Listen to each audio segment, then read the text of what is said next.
따다다닥, 삑, 철컥. 늦은 밤 익숙한 도어록 해제음과 함께 현관문이 열리는 소리에 박진우는 침대에서 벌떡 일어났다. 이 집의 비밀번호를 아는 사람은 자신과 집주인 오혜운 누나뿐이었다. 그런데 이 시간에 혜운 누나가 왜 그의 생각은 문이 열리며 안으로 들어서는 그림자에 의해 중단되었다. 달빛을 등지고 서 있는 실루엣은 분명 오혜운이었다.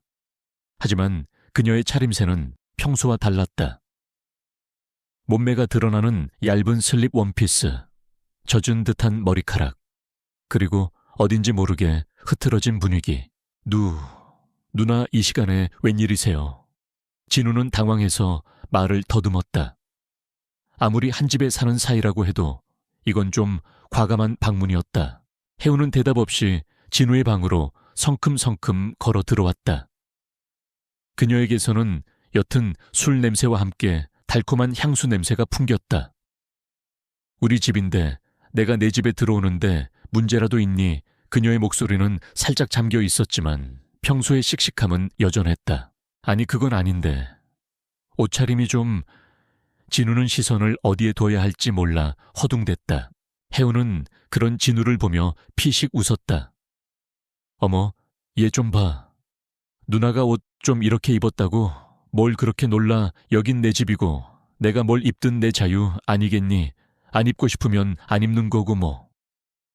그녀는 짓궂게 윙크까지 해보였다. 진우는 얼굴이 화끈거리는 것을 느꼈다. 그래도 이건 좀... 다른 사람이 보면 오해하겠어요.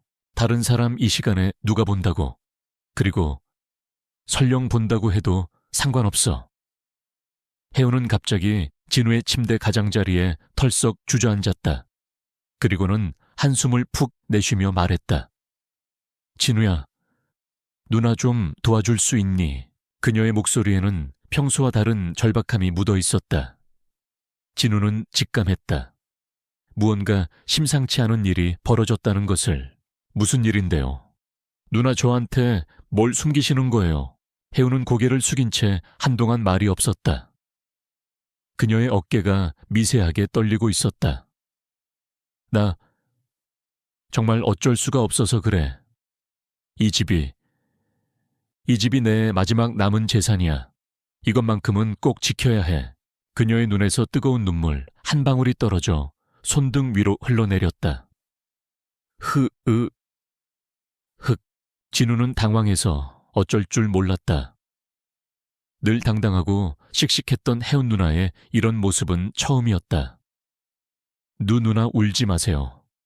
일단 진정하시고 무슨 일인지 저한테 자세히 말씀해보세요. 제가 도울 수 있는 일이라면 뭐든지 할게요. 혜우는 간신히 울음을 그치고 고개를 들었다. 그녀의 눈은 붉게 충혈되어 있었다. 사실 전 남편 그 인간 때문이야. 그놈이 내 재산 전부를 빼돌리고 이 집까지 담보로 잡혀서 사채를 썼어.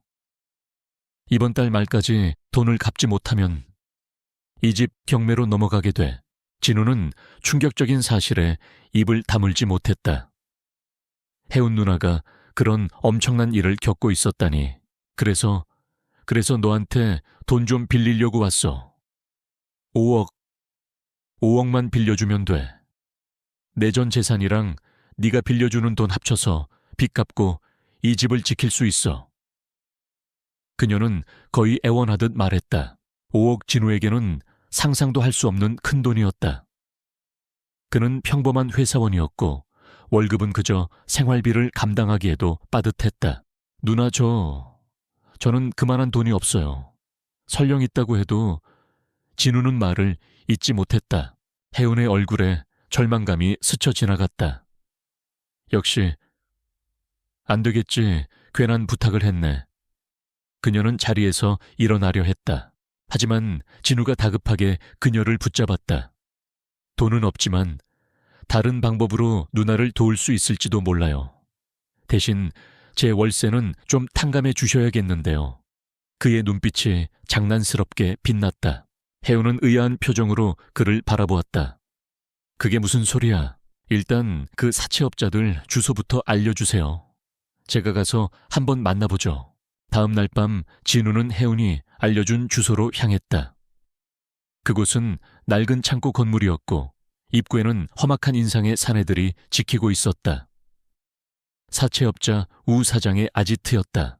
진우는 일부러 어수룩한 표정을 지으며 사내들에게 다가가 말했다. 저기 오혜운 씨 빚 문제로 왔는데요. 우 사장님 좀 뵐 수 있을까요? 사내들은 진우를 위아래로 훑어보더니 비웃으며 길을 터주었다. 창고 안은 담배 연기와 술 냄새로 자욱했고 한쪽에서는 카드 게임이 한창이었다. 그리고 그 중심에는 우 사장이라고 불리는 험악한 인상의 중년 남자가 앉아 있었다. 내 놈이 오해운 그년이 보낸 놈이냐? 돈은 가져왔고 우 사장이 거만하게 물었다. 진우는 고개를 저었다. 돈은 가져오지 못했습니다. 대신 사장님께 재미있는 제안을 하나 드리려고 합니다. 제안대 까진 놈이 감히 나한테 제안을 해. 우 사장의 눈썹이 꿈틀거렸다. 진우는 태연하게 웃으며 말했다. 사장님 혹시 귀신 믿으십니까? 그 순간 창고 안의 모든 전등이 일제히 깜빡거리기 시작했다. 그리고 어디선가 섬뜩한 바람이 불어와 촛불들을 꺼뜨렸다. 창고 안은 순식간에 암흑으로 변했고 사내들의 비명소리가 터져 나왔다. 으악, 귀신이다. 뭐야, 이게 무슨 일이야. 어둠 속에서 무언가가 빠르게 움직이는 소리와 함께 둔탁한 타격음과 비명소리가 이어졌다. 잠시 후 다시 전등이 켜졌을 때 창고 안의 모든 사내들은 바닥에 쓰러져 신음하고 있었다. 오직 우 사장만이 공포에 질린 표정으로 제자리에 서 있을 뿐이었다. 그리고 그의 앞에는 언제 나타났는지 모를 진우가 싸늘한 미소를 지으며 서 있었다. 그의 손에는 오혜운의 차용증서가 들려 있었다. 우 사장님 아까 그 제안 다시 한번 생각해 보시죠.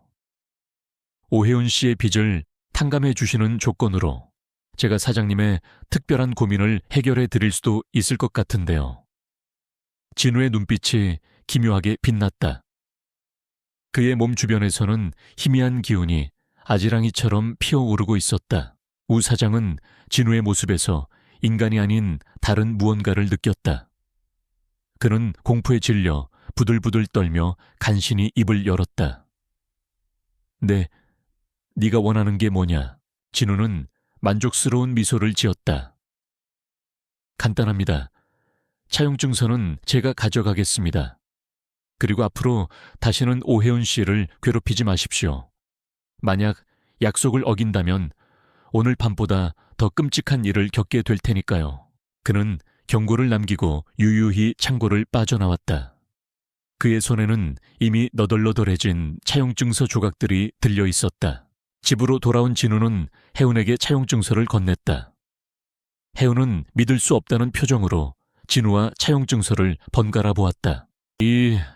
이게 어떻게 된 거야? 네가 정말... 진우는 그저 어깨를 으쓱하며 웃어 보일 뿐이었다. 누나 이제 걱정하지 마세요. 모든 게 다 잘 해결됐으니까요. 대신 월세 탕감 잊지 않으셨죠? 혜우는 눈물을 글썽이며 진우를 와락 끌어안았다. 고마워. 정말 고마워 진우야. 네가 내 생명의 은인이야. 진우는 어색하게 그녀를 다독였다. 그의 마음속에는 혜운을 도왔다는 뿌듯함과 함께 자신의 몸에 일어나고 있는 이상한 변화에 대한 불안감이 교차하고 있었다. 그는 아직 자신의 능력이 어디까지인지, 그리고 그 능력의 대가가 무엇인지 알지 못했다. 하지만 한 가지 분명한 것은 그의 평범했던 삶은 이제 완전히 다른 국면으로 접어들고 있다는 것이었다. 오혜운의 빚 문제를 해결해 준 이후 박진우의 일상은 겉으로는 크게 달라지지 않았다. 그는 여전히 평범한 회사원으로 출퇴근했고 혜운과는 한 집에 사는 집주인과 세입자 관계를 유지했다. 하지만 그의 내면에서는 알 수 없는 변화가 계속되고 있었다. 밤마다 이상한 꿈을 꾸었고 가끔씩 자신도 모르게 물건을 움직이거나 주변의 소리를 예민하게 감지하는 능력이 발현되기도 했다. 그는 이 모든 변화가 우 사장의 아지트에서 겪었던 그날 밤의 사건과 관련이 있다고 어렴풋이 짐작했지만 섣불리 누구에게도 털어놓을 수 없었다. 혜우는 진우에게 이전보다 훨씬 더 살갑게 대했다. 그녀는 매일 아침 진우를 위해 정성껏 아침 식사를 준비했고 그의 옷가지를 챙겨주기도 했다. 그녀의 행동은 단순한 고마움의 표시를 넘어 어딘가 모르게 연인 사이에서나 볼 수 있을 법한 다정함이 묻어 있었다. 진우는 그런 그녀의 변화가 싫지는 않았지만 동시에 부담스럽기도 했다. 그러던 어느 날 진우의 회사에 새로운 대형 프로젝트가 떨어졌다. 해외 유력 기업과 합작하여 신기술을 개발하는 중요한 사업이었고 프로젝트의 성공 여부에 따라 회사의 미래가 걸려 있다고 해도 과언이 아니었다. 그런데 이상하게도 이 프로젝트의 총괄 책임자로 진우의 직속 상사이자 사장의 조카인 손나영 팀장이 아닌 평사원에 불과한 진우가 거론되기 시작했다. 진우 씨, 요즘 사장님 조카인 손 팀장님보다 더 주목받는 것 같던데 비결이라도 있는 거야. 동료 직원이 부러움 섞인 눈빛으로 물었다.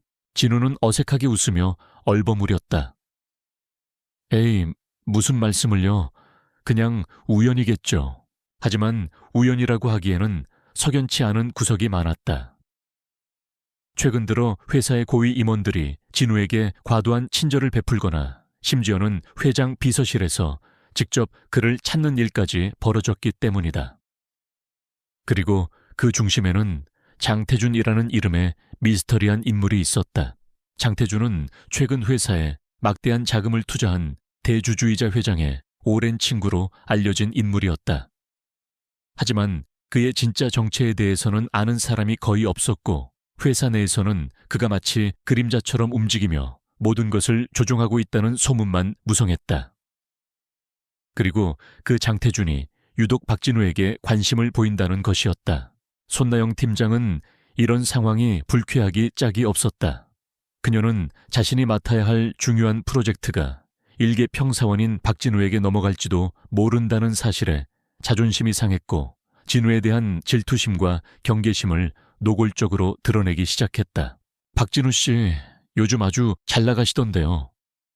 무슨 든든한 백이라도 생긴 모양이죠. 손나영은 비꼬는 말투로 진우에게 시비를 걸었다. 그녀는 평소 진우에게 은근한 호감을 가지고 있었지만 자신의 자리를 위협하는 듯한 그의 모습에 실망감과 배신감을 느낀 것이다. 진우는 손나영의 도발에 일일이 대응하지 않았다. 그는 그저 묵묵히 자신의 일을 처리하며 조용히 때를 기다렸다. 자신을 둘러싼 이 모든 이상한 일들의 배후에 무엇이 있는지, 그리고 장태준이라는 인물은 대체 자신에게 무엇을 원하는 것인지 알아내야 했다. 그러던 중 회사의 장태준이 직접 방문한다는 소식이 전해졌다. 그는 이번 신기술 개발 프로젝트의 진행 상황을 점검하고 프로젝트 담당자들과 직접 면담을 하겠다는 것이었다. 그리고 면담 대상자 명단에는 당연히 박진우의 이름이 포함되어 있었다. 면담 당일 진우는 긴장된 마음으로 회장실로 향했다. 회장실 안에는 장태준과 함께 회사 회장, 그리고 손나영 팀장이 이미 자리를 잡고 앉아 있었다. 장태준은 언뜻 보기에는 평범한 중년 신사처럼 보였지만 그의 눈빛에서는 범접할 수 없는 위엄과 날카로운 통찰력이 느껴졌다. 자네가 박진우 군인가? 장태준이 낮은 목소리로 물었다. 그의 시선은 마치 진우의 모든 것을 꿰뚫어 보는 듯했다. 네, 그렇습니다. 진우는 침착하게 대답했다. 장태준은 만족스러운 미소를 지으며 말했다. 듣던 대로 아주 흥미로운 젊은이로군. 이번 프로젝트에 대한 자네의 아이디어가 아주 훌륭하다고 들었네. 혹시 자네가 가진 특별한 능력에 대해서도 이야기해 줄 수 있겠나? 특별한 능력, 진우의 심장이 빠르게 뛰기 시작했다.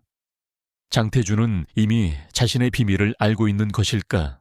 손나영은 장태준의 말에 의아한 표정을 지으며 끼어들었다. 회장님, 박진우 씨에게 무슨 특별한 능력이 있다는 말씀이십니까? 제가 알기로는 그저 평범한 직원일 뿐인데요.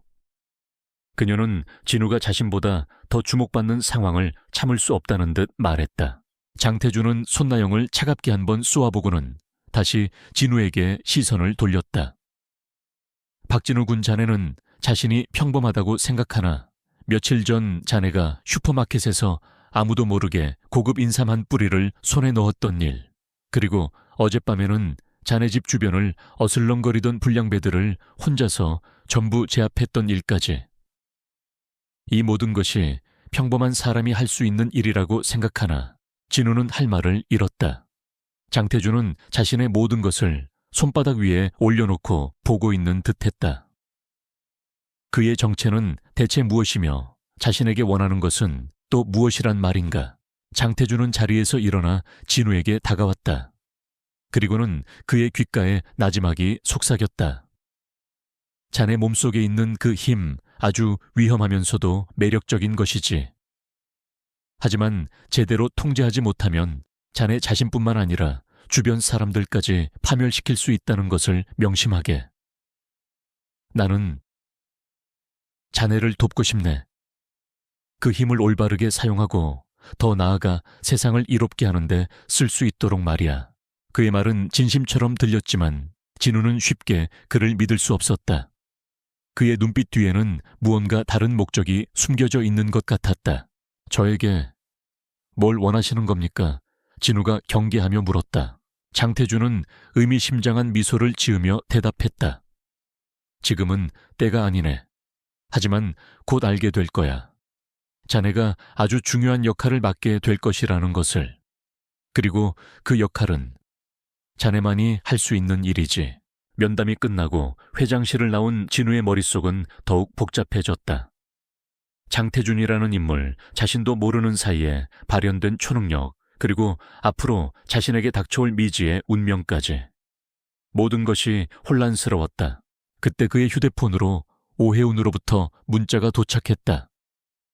진우야, 오늘 저녁에 시간 괜찮으면 같이 저녁 먹을래? 내가 맛있는 거 해줄게. 진우는 잠시 망설이다 답장을 보냈다. 네, 좋아요 누나. 어쩌면 이 복잡한 상황 속에서 유일하게 자신에게 위안을 줄 수 있는 사람은 오혜운뿐일지도 모른다는 생각이 들었다. 하지만 그는 알지 못했다. 그들의 평범한 저녁 식사가 또 다른 사건의 시작이 될 것이라는 것을. 그리고 그 사건의 중심에는 또다시 장태준의 검은 그림자가 드리워져 있을 것이라는 것을. 그날 저녁 박진우는 오혜운이 정성껏 차려준 저녁 식사를 함께했다. 어색하지만 따뜻한 분위기 속에서 두 사람은 이런저런 이야기를 나누었고 진우는 잠시나마 자신을 둘러싼 복잡한 문제들을 잊을 수 있었다. 하지만 식사가 끝나고 혜운이 잠시 자리를 비운 사이 진우의 집 현관문이 조용히 열리며 예상치 못한 손님이 찾아왔다. 바로 장태준이었다. 박진우 군 저녁 식사는 맛있게 했나? 장태준은 마치 자기 집처럼 자연스럽게 거실로 들어서며 말했다. 그의 손에는 작은 나무 상자가 들려 있었다. 진우는 당황했지만 애써 침착함을 유지하며 물었다. 여기까지 어쩐 일이십니까? 그리고 제 집 비밀번호는 어떻게 아셨죠? 장태준은 소파에 앉으며 대답했다. 비밀번호쯤이야 알아내는 건 어렵지 않네. 그리고 오늘 내가 온 것은 자네에게 아주 중요한 물건을 전해주기 위해서일세. 그는 나무 상자를 테이블 위에 올려놓았다. 이것이 무엇입니까? 열어보게. 자네가 가진 힘의 근원과 관련된 물건이니. 진우는 조심스럽게 나무 상자를 열었다. 그 안에는 검은색 흑요석으로 만들어진 듯한 작은 조각상이 들어있었다.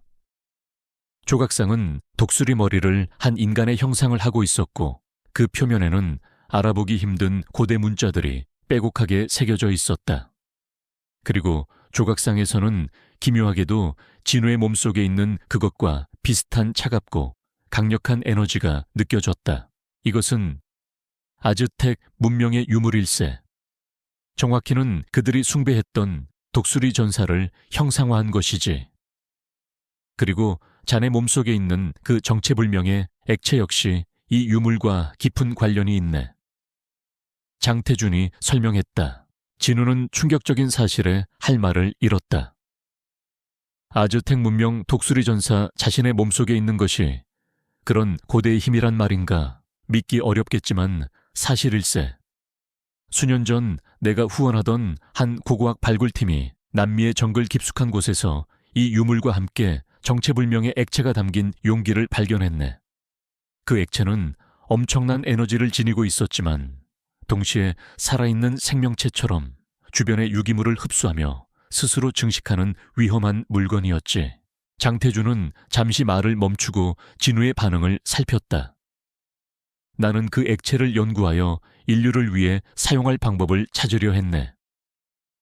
하지만 연구 과정에서 사고가 발생했고 액체의 일부가 외부로 유출되었지. 그리고 그 액체가 어떤 경로를 통해 자네 몸속으로 흘러 들어간 것이고 진우는 혼란스러웠다. 자신이 그저 평범한 회사원인 줄 알았는데 사실은 고대 문명의 비밀과 관련된 위험한 실험의 결과물이라니. 그럼 제가 슈퍼마켓에서 훔쳤다고 하셨던 그 인삼은 그것 역시 액체의 일부였네. 자네가 무의식 중에 그 힘에 이끌려 손을 뻗었던 것이지. 자네의 초능력은 그 액체가 자네의 뇌와 신체 조직을 침식하며 발현된 것이고, 하지만 명심하게, 그 힘은 강력한 만큼 위험하네. 계속해서 자네의 뇌를 잠식하며 결국에는 자네를 완전히 집어삼킬 수도 있어. 이 조각사랑은 그 힘을 어느 정도 제어하고 안정시키는데 도움을 줄 수 있을 걸세. 진우는 조각상을 집어들었다. 차가운 감촉과 함께 강력한 에너지가 그의 손을 통해 온몸으로 퍼져나가는 것이 느껴졌다. 머릿속을 어지럽히던 혼란스러움이 조금이나마 가라앉는 듯했다. 왜 저에게 이런 사실을 알려주시는 겁니까? 그리고 저를 도우려는 이유는 또 뭐고요? 진우가 의심스러운 눈빛으로 물었다. 장태준은 의미심장한 미소를 지었다. 나는 자네를 이용하려는 것이 아닐세. 오히려 자네와 함께 세상을 바꿀 위대한 일을 도모하고 싶네. 자네가 가진 그 힘은 올바르게 사용된다면 인류 전체에 엄청난 축복이 될 수 있어. 하지만 만약 악한 자의 손에 들어간다면 상상할 수 없는 재앙을 불러올 수도 있지. 그의 말은 진심처럼 들렸지만 진우는 여전히 경계심을 늦추지 않았다. 그때 욕실에서 오해운이 나오는 소리가 들렸다. 장태준은 자리에서 일어나며 말했다. 오늘은 이만 돌아가겠네. 이 조각상에 대해서는 잘 생각해보게. 그리고 조만간 자네에게 정식으로 제안을 하나 하겠네. 아주 거부하기 힘든 제안이 될 걸세. 장태준이 떠난 후 해우는 거실의 낯선 분위기와 진우의 심각한 표정을 보고 무슨 일이 있었냐고 물었다. 진우는 차마 모든 사실을 털어놓을 수는 없었지만 자신이 최근 이상한 일들을 겪고 있으며 그것이 어떤 고대의 유물과 관련이 있을지도 모른다고 애둘러 설명했다. 해우는 진우의 말을 믿기 어려워하면서도 한편으로는 그가 자신에게 솔직하게 이야기해 준 것에 대해 고마움을 느꼈다. 진우야, 나는 네가 어떤 사람이든 상관없어. 네가 어떤 비밀을 가지고 있든 나는 항상 네 편이야. 그러니까 너무 혼자서 끙끙 앓지 마. 그녀는 진우의 손을 잡고 따뜻하게 말했다. 그녀의 위로에 진우는 큰 힘을 얻었다. 그는 더 이상 혼자가 아니었다. 자신을 믿고 지지해주는 사람이 곁에 있다는 사실만으로도 그는 어떤 어려움도 헤쳐나갈 용기가 생겼다. 다음 날부터 진우는 장태준이 남기고 간 조각상을 항상 몸에 지니고 다녔다. 신기하게도 조각상을 지니고 있을 때는 몸속의 에너지가 안정되는 것을 느낄 수 있었고 초능력도 이전보다 훨씬 더 정교하게 제어할 수 있게 되었다. 하지만 그의 주변에서는 여전히 수상한 일들이 계속되었다. 손나영 팀장은 더욱 노골적으로 그를 견제하며 사사건건 트집을 잡았고 회사 내에서는 그에 대한 이상한 소문들이 퍼지기 시작했다. 심지어는 정체불명의 괴한들에게 미행을 당하는 일까지 벌어졌다. 진우는 이 모든 일의 배후에 장태준 혹은 그와 관련된 또 다른 세력이 있음을 직감했다. 그들은 자신을 시험하고 있거나 혹은 자신을 자신들의 계획에 끌어들이기 위한 함정을 파고 있는 것인지도 몰랐다. 그는 더 이상 수동적으로 상황에 끌려다닐 수 없다고 판단했다. 자신의 힘의 근원을 알아내고 자신을 둘러싼 음모의 실체를 밝혀내야 했다. 그리고 무엇보다 자신과 사랑하는 사람들을 지켜내야 했다. 박진우의 진짜 싸움은 이제 막 시작된 것이었다. 그의 손에는 고대 아즈텍의 신비한 힘이, 그리고 그의 가슴 속에는 사랑하는 사람들을 지키겠다는 뜨거운 결의가 함께하고 있었다. 아즈텍 조각상을 지니게 된 후 박진우는 자신의 초능력을 이전보다 훨씬 더 능숙하게 다룰 수 있게 되었다. 하지만 그의 주변을 웨이라오위오 둘러싸다 한 위협은 조금도 줄어들지 않았다. 손나영 팀장의 괴롭힘은 날이 갈수록 심해졌고 정체불명의 미행은 더욱 집요해졌다. 진우는 이 모든 것이 자신을 시험하거나 혹은 어떤 함정으로 유인하려는 장태준의 계획일지도 모른다고 생각하며 극도의 경계심을 늦추지 않았다. 그러던 어느 날 진우는 회사에서 퇴근하던 중 오토바이를 탄 괴한들의 습격을 받았다. 그들은 진우를 외딴 골목으로 유인하여 집단으로 공격하려 했지만 이미 여러 차례 비슷한 경험을 했던 진우는 침착하게 그들을 제압했다. 하지만 그 과정에서 그는 괴한 중 하나의 휴대폰에서 의미심장한 통화 기록을 발견하게 되었다. 통화 상대는 다름 아닌 손나영 팀장이었다. 역시 그녀도 한패였나. 진우는 씁쓸함을 느꼈다. 손나영이 자신을 질투하고 견제한다는 것은 알고 있었지만 이렇게 직접적으로 자신을 해치려 할 줄은 몰랐다. 다음 날 진우는 아무렇지 않은 척 회사에 출근하여 손나영의 반응을 살폈다. 그녀는 평소와 다름없이 그에게 쌀쌀맞게 대했지만 그녀의 눈빛 어딘가에는 초조함과 불안감이 숨겨져 있는 듯 했다. 진우는 이대로 당하고만 있을 수 없다고 판단했다. 그는 장태준의 의도가 무엇이든 일단 자신을 위협하는 존재들부터 제거해야 한다고 생각했다. 그는 오혜운에게 자신이 겪고 있는 일들을 털어놓고 도움을 청했다. 혜운은 처음에는 진우의 이야기에 충격을 받았지만 이내 그의 가장 든든한 조력자가 되어주기로 약속했다. 진우야, 나는 네가 어떤 선택을 하든 항상 너를 믿고 지지할 거야. 그러니까 너무 혼자서 힘들어하지 마. 내가 도울 수 있는 일이라면 뭐든지 할게. 혜운의 도움으로 진우는 손나영의 비리를 캐기 시작했다. 그녀는 사장의 조카라는 지위를 이용하여 회사 자금을 횡령하고 중요한 프로젝트 정보를 경쟁사에 빼돌리는 등 온갖 부정행위를 저지르고 있었다. 진우는 그녀의 범죄 증거들을 차곡차곡 수집했고 마침내 모든 증거를 확보한 후 회사 감사팀에 익명으로 제보했다. 결과는 예상대로였다. 손나영은 모든 비리가 드러나 회사에서 해고됨과 동시에 법적인 처벌을 받게 되었다. 그녀는 마지막 순간까지 자신의 잘못을 뉘우치지 않고 진우를 원망했지만 아무도 그녀의 말을 들어주지 않았다. 손나영 문제가 해결된 후 진우는 자신을 미행하던 자들의 배후를 본격적으로 추적하기 시작했다. 그 과정에서 그는 뜻밖의 인물과 마주하게 되었다.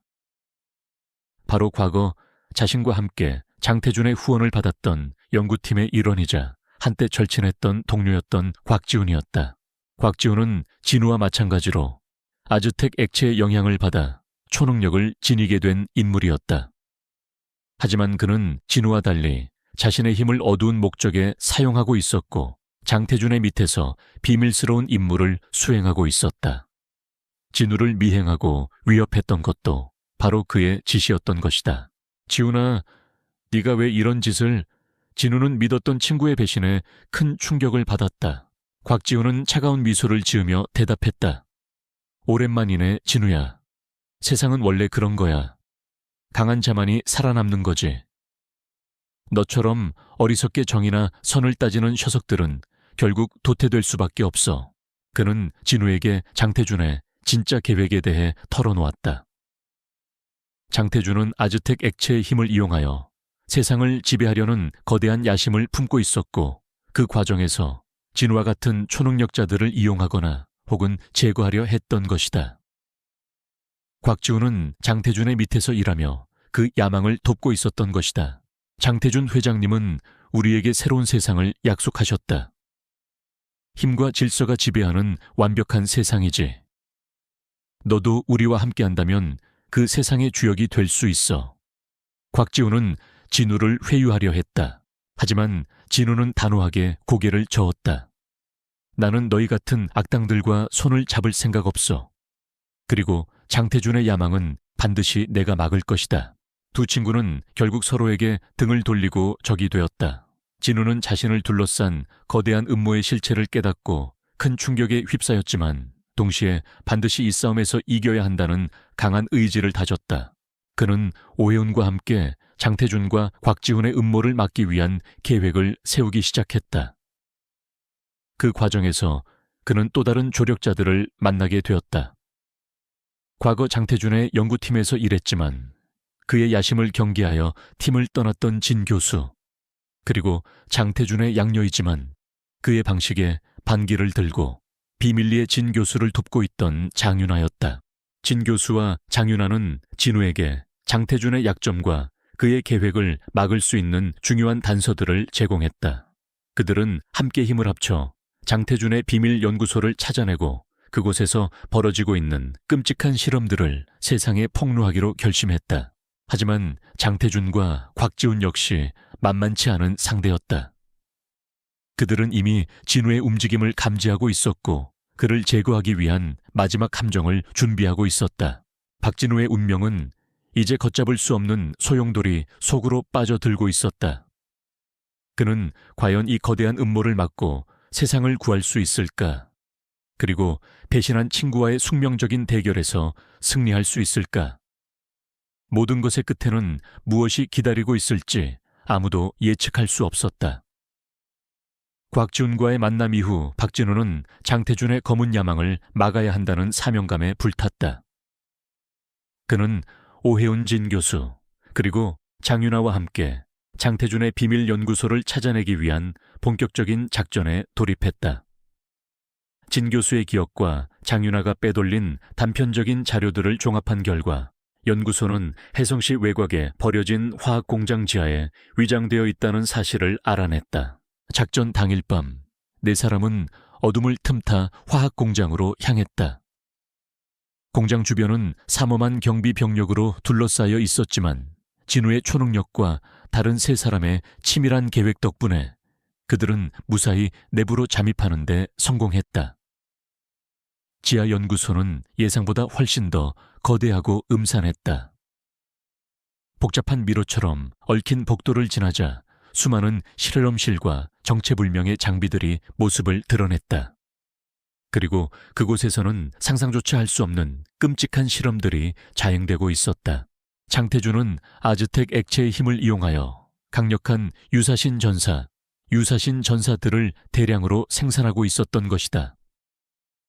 이들은 인간의 감정을 완전히 제거당하고 오직 명령에만 복종하는 살인병기나 다름없었다.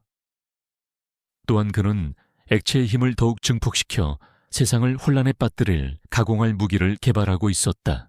이런 미친 짓을 진우는 경악을 금치 못했다. 장태준의 야망은 그의 상상을 훨씬 뛰어넘는 수준이었다. 네 사람은 연구소의 핵심 시설인 중앙통제실로 향했다.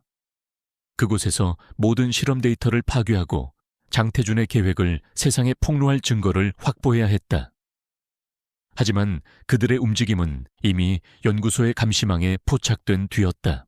중앙통제실로 향하는 마지막 복도에서 그들 앞을 가로막은 것은 다름 아닌 곽지훈과 수십 명의 유사신 전사들이었다. 올 줄 알았다, 박진우. 곽지훈이 비릿한 미소를 지으며 말했다. 그의 눈빛은 이전보다 더욱 차갑고 잔혹해져 있었다. 내 놈의 어리석은 정의감이 결국 내 놈을 이 무덤으로 이끌었구나. 헛소리 그만둬. 곽지훈 내 놈이야말로 장태준의 꼭두각시 노릇이나 하는 주제에 진우가 맞받아쳤다. 두 사람의 대화는 더 이상 의미가 없었다. 격렬한 전투가 시작되었다. 진우는 유사신 전사들을 상대하며 곽지훈에게 접근하려 했고 오해훈과 장윤아는 진 교수를 엄호하며 중앙통제실로 진입할 기회를 노렸다. 유사신 전사들은 강력했지만 진우 역시 아즈텍 조각상의 도움으로 이전보다 훨씬 더 강해져 있었다. 그의 주먹과 발길이 닿을 때마다 유사신 전사들은 힘없이 나가떨어졌지만 그들의 수는 너무나도 많았다. 진우의 몸에도 조금씩 상처가 늘어갔다. 오해운과 장윤아는 필사적으로 진 교수를 보호하며 통제실 문을 해킹하려 애썼다. 하지만 곽지훈은 그들의 의도를 눈치채고 더욱 거세게 공격해왔다. 그의 공격은 진우에게 집중되었고 진우는 점점 더 수세에 몰렸다. 곽지훈의 날카로운 공격에 진우는 옆구리에 깊은 상처를 입고 비틀거렸다. 피가 솟구쳤고 시야가 흐려지기 시작했다. 진우야 오해운이 절규하며 그에게 달려가려 했지만 유사신 전사들에게 가로막혔다. 곽지훈은 승리를 예감한 듯 사악한 미소를 지으며 진우에게 다가갔다. 이제 끝이다, 박진우. 내 놈의 어설픈 영웅놀이도 여기까지다. 그가 진우에게 마지막 일격을 가하려는 순간 갑자기 연구소 전체가 격렬하게 흔들리기 시작했다. 그리고 천장에서 거대한 파편들이 쏟아져 내리기 시작했다. 누군가가 연구소의 자폭 장치를 가동한 것이었다. 이게 무슨... 곽지훈이 당황한 목소리로 외쳤다. 혼란스러운 상황 속에서 진 교수가 외쳤다. 내가 한 짓이다.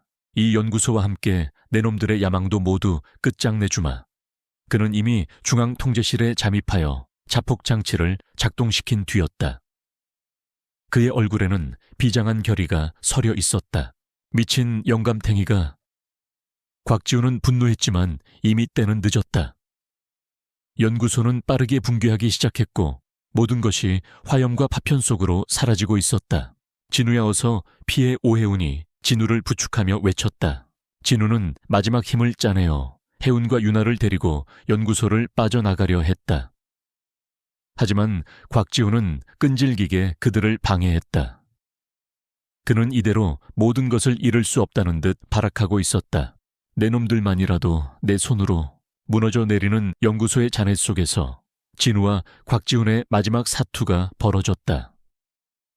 두 사람의 초능력이 격렬하게 충돌했고 그 여파로 주변의 모든 것이 파괴되었다. 마침내 거대한 폭발음과 함께 연구소 전체가 땅속으로 완전히 함몰되었다. 현장에는 거대한 싱크홀만이 남아 모든 것이 끝났음을 알리고 있었다. 시간이 얼마나 흘렀을까? 희미한 의식 속에서 진우는 누군가의 목소리를 들었다. 정신이 드나? 박진우 군. 눈을 뜨자 그의 앞에는 장태준이 서 있었다.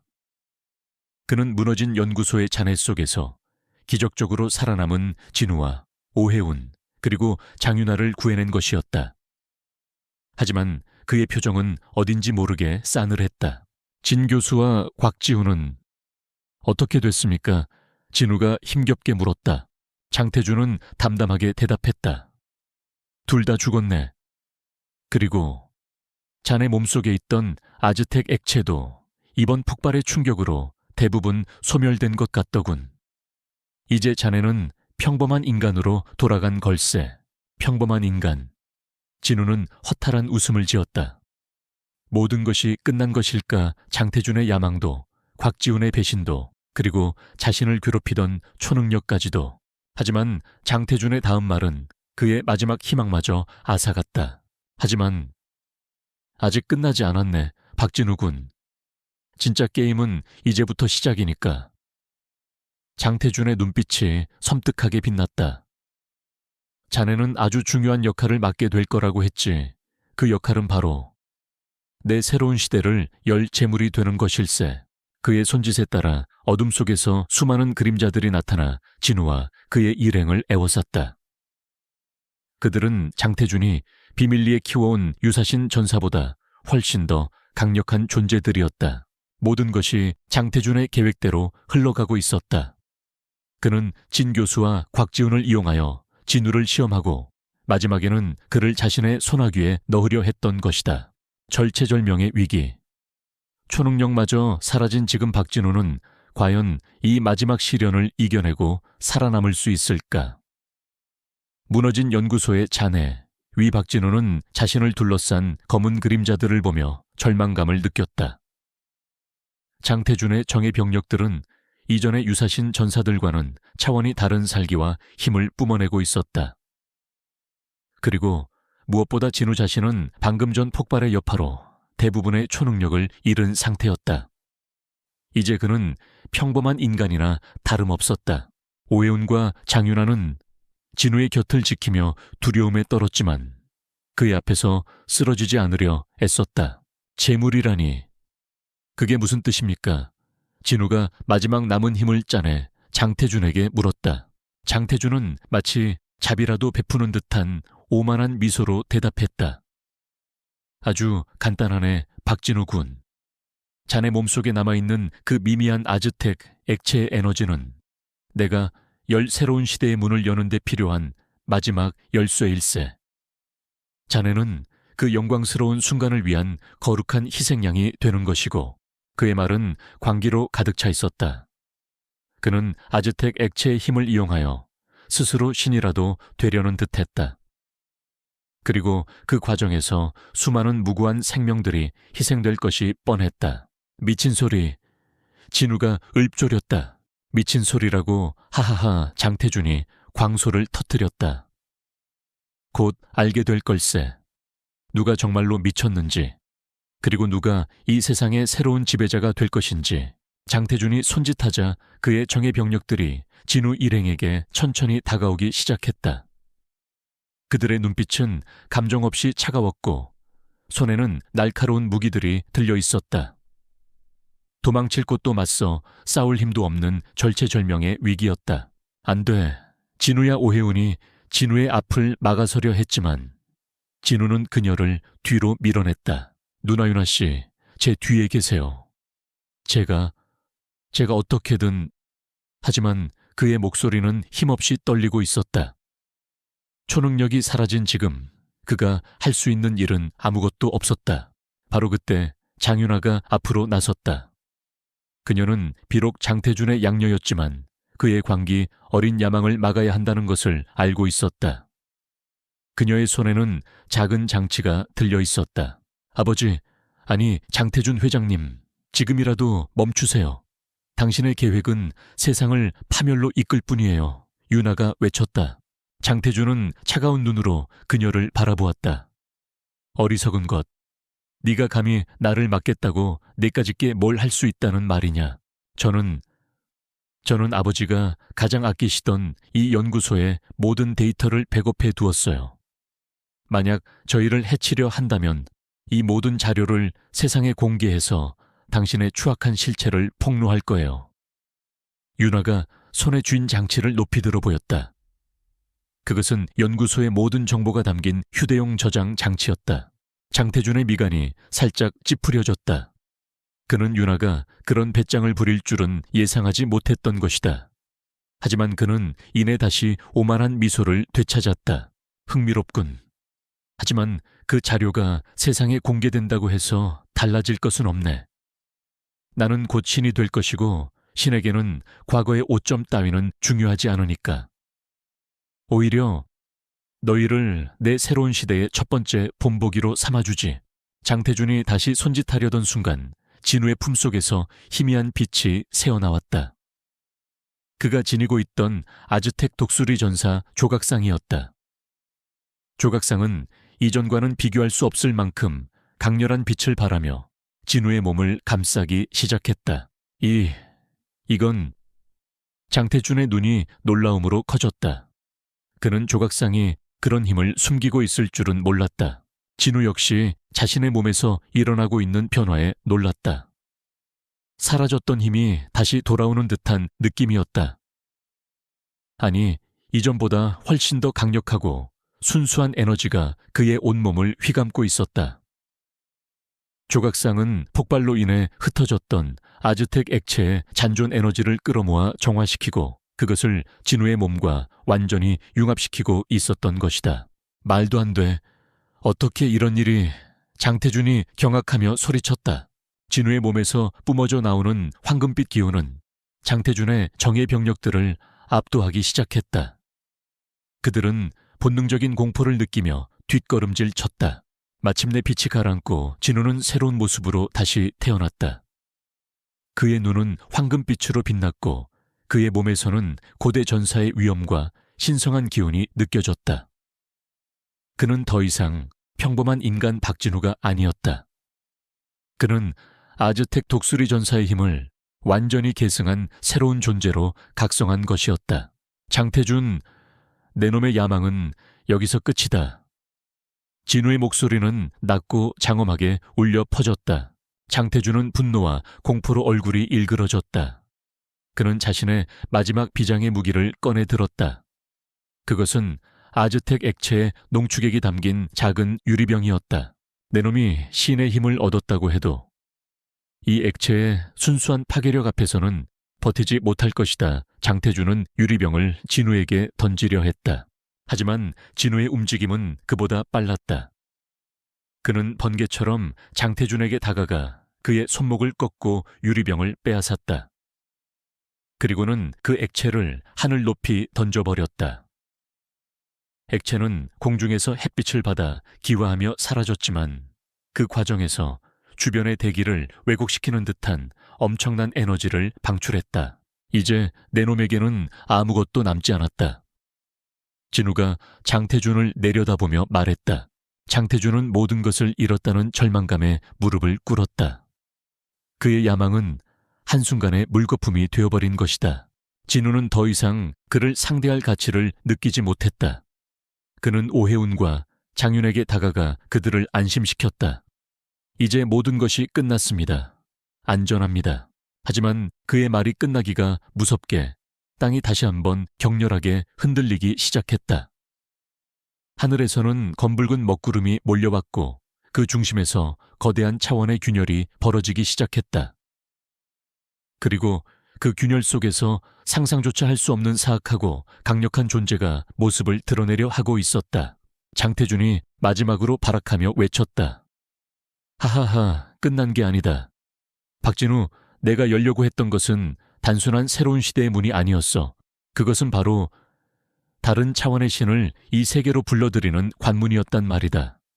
이제 곧 진정한 파괴의 신이 강림하여 이 세상을 멸망시킬 것이다. 그리고 너는 그 모든 것을 막지 못한 죄책감 속에서 영원히 고통받게 되겠지. 그의 광기 어린 외침과 함께 차원의 균열은 점점 더 커져만 갔고 그 안에서 모습을 드러내는 존재의 형상은 온 세상을 절망으로 물들일 만큼 끔찍하고 거대했다. 박진우는 직감했다. 이것은 장태준과의 싸움보다 훨씬 더 거대하고 위험한, 어쩌면 인류 전체의 운명이 걸린 마지막 싸움이 될 것이라는 것을. 그는 방금 전 얻은 새로운 힘으로 과연 이 절체절명의 위기를 막아낼 수 있을까? 차원의 균열 속에서 모습을 드러낸 존재는 형언할 수 없는 공포 그 자체였다. 거대한 그림자는 하늘을 뒤덮었고 그 중심에서는 수많은 촉수와 기괴한 눈들이 번뜩이며 세상을 내려다보고 있었다. 장태준이 파괴의 신이라 불렀던 다른 차원의 절대자였다. 그 존재가 내뿜는 사악한 기운만으로도 대지는 비명을 질렀고 하늘은 빛을 잃었다. 박진우는 본능적으로 오해운과 장윤아를 자신의 등 뒤로 보호했다. 온몸의 세포 하나하나가 그 존재의 압도적인 힘 앞에 경고를 보내고 있었지만 그는 물러서지 않았다. 그의 눈은 황금빛 독수리 전사의 그것처럼 용맹하게 빛나고 있었다. 이것이 내 놈이 불러들인 재앙인가, 장태준. 진우가 낮게 읊조렸다. 장태준은 이미 정신이 나간 사람처럼 광소를 터뜨리고 있었다. 보아라, 박진우 진정한 신의 강림이다. 이제 이 세상은 종말을 맞이하고 나는 그분의 가장 충실한 종이 되어 새로운 시대를 열 것이다. 하지만 그의 외침은 공허했다. 차원의 존재는 장태준에게는 아무런 관심도 없는 듯 오직 세상을 파괴하고 모든 생명을 집어삼키려는 듯한 순수한 악의만을 내뿜고 있었다. 안 돼. 이대로는. 오해운이 절망적인 목소리로 중얼거렸다. 진우는 혜운의 손을 잡고 그녀의 눈을 바라보았다. 괜찮아요, 누나. 내가 있잖아요. 반드시 막아낼게요. 그의 목소리에는 흔들림 없는 결의가 담겨 있었다. 그는 품속에 아즈텍 독수리 전사 조각상을 꺼내 들었다. 조각상은 그의 의지에 반응하듯 이전보다 더욱 강렬한 황금빛을 발하기 시작했고 그 빛은 진우의 온몸을 감쌌다. 그는 하늘을 향해 날아올랐다. 그의 등에서는 거대한 황금빛 독수리 날개가 펼쳐져 있었다. 괴물아, 내 놈의 상대는 이 세상이 아니라 바로 나다. 진우가 외치며 차원의 존재를 향해 돌진했다. 차원의 존재는 진우의 도전에 반응하듯 거대한 촉수 하나를 휘둘렀다. 촉수는 산을 부수고 바다를 가를 듯한 엄청난 파괴력을 지니고 있었지만 진우는 날렵하게 그것을 피하며 존재의 본체를 향해 접근했다. 두 존재의 싸움은 인간의 상상을 초월하는 것이었다. 하늘과 땅이 뒤흔들렸고 공간 자체가 비명을 지르는 듯했다. 진우는 독수리 전사의 모든 힘을 끌어내어 싸웠다. 그의 주먹에서는 태양과 같은 빛이 터져 나왔고 그의 발길은 대지를 가르는 번개와 같았다. 하지만 차원의 존재는 너무나도 강력했다. 그의 공격은 번번이 존재의 두꺼운 에너지 방어막에 막혔고 오히려 그의 방역에 진우는 여러 차례 치명적인 위기를 맞이했다. 그의 몸에는 상처가 늘어갔고 황금빛 기운도 점점 약해져 갔다. 이대로는 안 돼. 진우는 절망감을 느꼈다. 아무리 발버둥 쳐도 이 거대한 악을 막을 수는 없을 것 같았다. 바로 그때 그의 귓가에 오해운의 목소리가 들려왔다. 진우야, 포기하지 마. 내 뒤에는 우리가 있잖아. 네가 지켜야 할 세상이 있잖아. 그녀의 외침은 진우에게 마지막 남은 용기를 불어넣어 주었다. 그는 눈을 감고 자신의 내면 깊숙한 곳에 집중했다. 아즈텍 조각상과 완전히 하나가 되는 듯한 느낌이었다. 그의 의식은 고대 독수리 전사들의 영혼과 연결되었고 그들의 지혜와 용기가 그의 몸속으로 흘러 들어왔다. 그리고 마침내 그는 깨달았다. 진정한 힘은 파괴가 아닌 창조와 조화에서 비롯된다는 것을, 그리고 그 힘의 근원은 바로 사랑과 희생이라는 것을. 진우는 다시 눈을 떴다. 그의 눈빛은 이전과 달리 평온하고 따뜻했지만 그 안에는 그 어떤 것보다 강력한 의지가 담겨 있었다. 그는 더 이상 파괴적인 힘으로 맞서 싸우지 않았다. 대신 그의 온몸에서 순수하고 따뜻한 황금빛 에너지가 흘러나와 세상을 감싸기 시작했다. 그 에너지는 차원의 존재가 내뿜는 사악한 기운을 정화시켰고 뒤틀린 공간을 바로잡았다. 차원의 존재는 처음으로 당황한 듯한 반응을 보였다. 그의 사악한 에너지가 진우의 순수한 빛 앞에서 힘을 잃고 있었던 것이다. 이럴 수가, 이런 힘은 처음 보는군. 존재의 목소리가 공간을 울렸다. 진우는 마지막 힘을 다해 외쳤다. 네가 있어야 할 곳은 여기가 아니다. 너의 어둠으로 돌아가라. 그리고 다시는 이 세상을 넘보지 마라. 그의 외침과 함께 아즈텍 조각상은 눈부신 빛을 발하며 폭발했다. 그 빛은 거대한 황금 독수리의 형상을 이루며 차원의 존재를 덮쳤고 동시에 찢어졌던 차원의 균열을 봉인하기 시작했다. 차원의 존재는 마지막 발악을 하듯 비명을 질렀지만 결국 황금 독수리의 빛에 휩싸여 균열 너머로 사라져갔다. 하늘을 뒤덮었던 먹구름이 걷히고 따스한 햇살이 다시 세상을 비추기 시작했다. 모든 것이 끝난 후 진우는 힘없이 땅으로 떨어졌다. 그의 몸에서는 더 이상 황금빛 기운이 느껴지지 않았다. 아즈텍 조각상도 그의 초능력도 모두 사라진 듯했다. 그는 다시 평범한 인간 박진우로 돌아온 것이다. 오해운과 장윤아는 울면서 그에게 달려갔다. 진우야, 괜찮아. 정신 좀 차려봐. 진우는 희미하게 미소를 지으며 말했다. 괜찮아요. 모든 게 끝났으니까. 그리고는 깊은 잠에 빠져들었다. 장태주는 이 모든 광경을 망연자실하게 지켜보고 있었다. 그의 야망은 한순간에 물거품이 되었고 그는 자신이 얼마나 어리석었는지 깨달았다. 그는 결국 법의 심판을 받게 되었고 남은 생을 감옥에서 보내게 되었다. 시간이 흘러 세상은 다시 평화를 되찾았다. 박진우는 평범한 회사원으로 돌아가 오해운과 함께 소박하지만 행복한 가정을 꾸렸다. 장윤아는 진 교수의 유지를 이어받아 과학 연구에 매진하며 인류를 위한 새로운 기술 개발에 힘썼다. 가끔씩 진우는 하늘을 바라보며 자신이 겪었던 일들을 떠올리곤 했다. 초능력은 사라졌지만 그의 마음속에는 세상을 구했다는 자부심과 사랑하는 사람들을 지켜냈다는 따뜻한 기억이 남아있었다. 그리고 그는 알고 있었다. 진정한 힘은 초능력이나 거대한 권력이 아닌 평범한 일상 속에서 서로를 아끼고 사랑하는 마음에서 비롯된다는 것을. 어느 주말 오후 진우는 혜운 그리고 그들의 아이들과 함께 공원에서 즐거운 시간을 보내고 있었다. 아이들의 웃음소리가 햇살 아래 싱그럽게 퍼져나갔다. 진우는 그 모습을 바라보며 조용히 미소 지었다. 이것이 바로 그가 목숨을 걸고 지켜낸 평화이자 행복이었다. 그의 특별했던 모험은 끝났지만 그의 인생이라는 또 다른 위대한 이야기는 이제 막 새로운 장을 열고 있었다. 사랑하는 사람들과 함께 만들어갈 평범하지만 그래서 더욱 소중한 나날들이 그를 기다리고 있었다.